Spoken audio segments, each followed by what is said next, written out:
Hi everyone, welcome back to my channel. I'm Jalen, aka Social Media Jalen, and this is September's Q&A. Over on Instagram, once a month, you guys ask me questions and things like how to grow on Instagram, what my favorite tools are, and even what a social media manager's life looks like.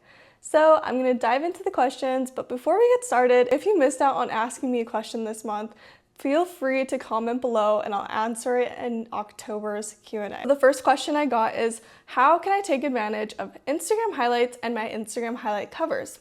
But before we answer this, one thing to look out for is Instagram is kind of going through a trial and error phase where they're updating their highlights, taking it off the profile and adding it to a tab next to your feed and Reels tab. So if you're waiting for this update, it could change, it could not change. So when I use my Instagram highlights, I use it like a miniature website. And I highly recommend this to anybody. Your highlights should answer any questions that your potential clients or followers might have. So you want to make sure you answer questions like what are your pricing, links to your websites, if you have packages, frequently asked questions, an about you section, a BTS section. It's good for things like reviews or testimonials. For my Instagram highlights, I always like to have a start here, even for my clients.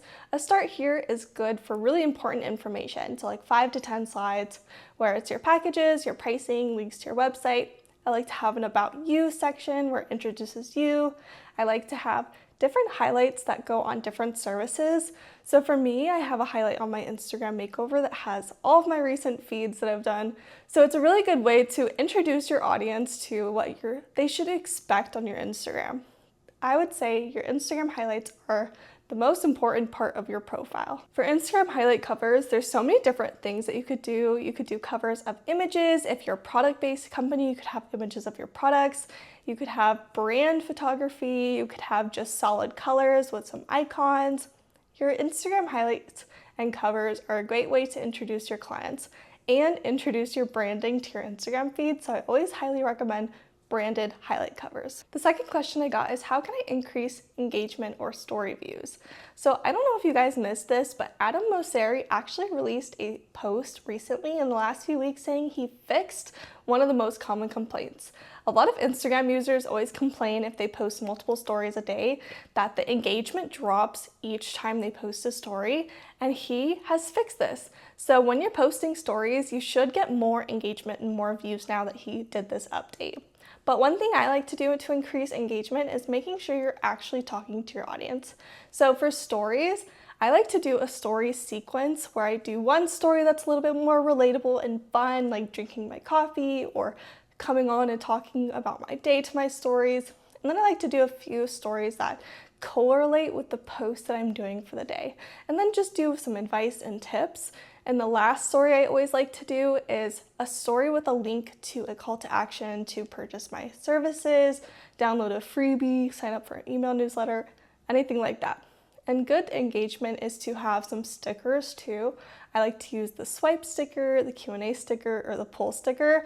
This is really good for getting more engagement in your stories. And just engagement in general, I always like to do 2 different call to actions on my captions. It's sort of like my secret hack for engagement. Having a call to action that's sales forward, that has people comment down a specific word, like comment down below audit and I'll send you my audit information.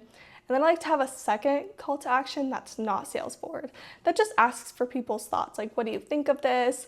What are your thoughts? Comment down below. So that's a really good way to kind of boost your engagement as well. The next question I got is actually a comment I got recently over on Instagram, and I thought this was a great question to answer here. So somebody asked me, how many slides is essentially too much for posting a carousel? They noticed that I stick around 10 slides per carousel, but this is actually not true. I like to post a mix for my carousels, although maybe it has been around 10 recently, but I would say make your carousels as long or as short as you want, as long as you're keeping your audience engaged. In Instagram, you can post up to 20 slides. I always recommend for my client strategy and even for my own strategy is to post a mix of links. I like to post carousels 2 to 5 slides and then 5 to 10 slides and then 10 to 20 slides, although I don't think I've ever gone up to 20.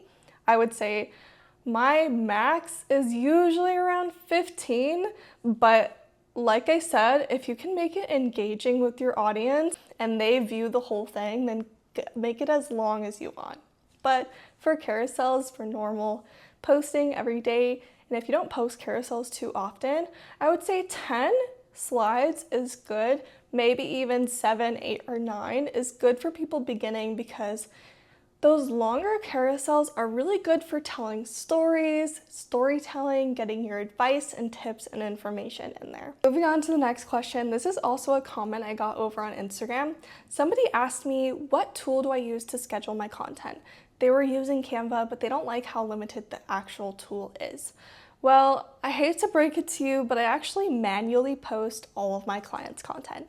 Now, I know this is crazy, but I've found within the last 7, 8 years of doing this that manually posting is the best for my clients and for myself if I want to guarantee as much reach and engagement as possible.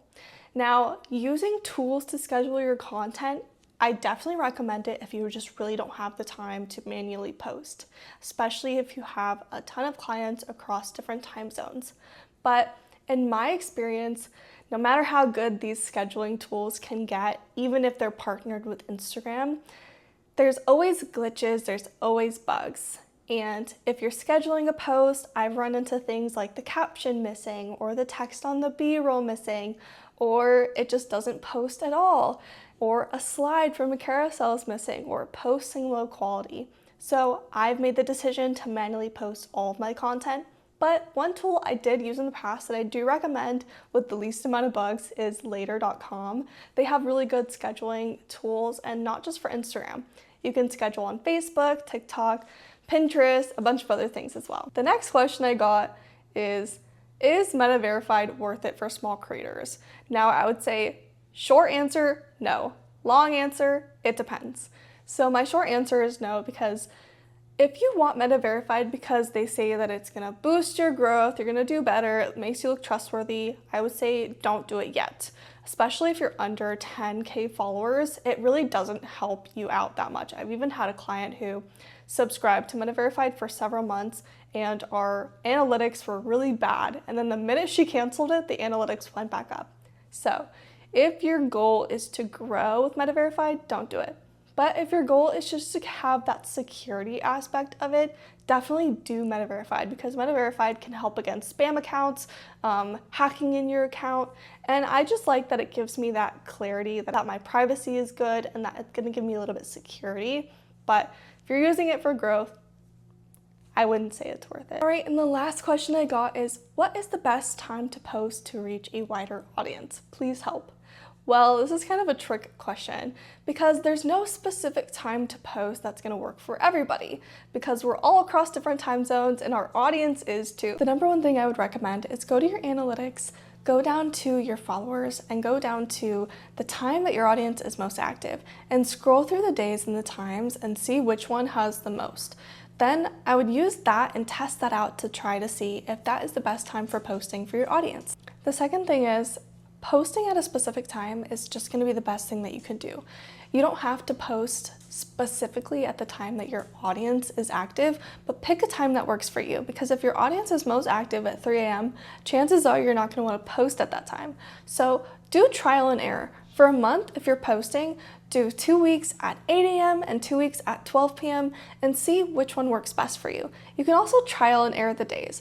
I'm sure that there's going to be one that sticks out for the most engagement. Then pick that one and just stick to it.